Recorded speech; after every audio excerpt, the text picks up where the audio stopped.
Gigay boy ura naman dide.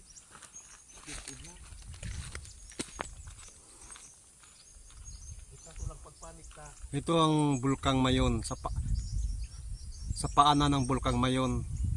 Ito naman yung mga quarry dito. Bakit na yan? Tapos tingnan nyo naman ng Tibad mag-viral yan boy. ginagawa dito ngayon sa lugar na to. Ready na niya mag-viral yan boy. Malapit to sa paanan ng Bulkang Mayon. Ito. Puro pading batong kadakila.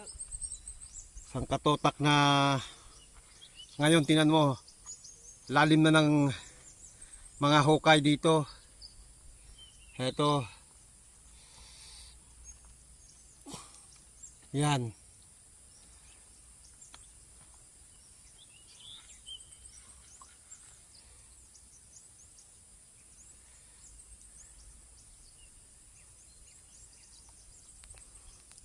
Lalim.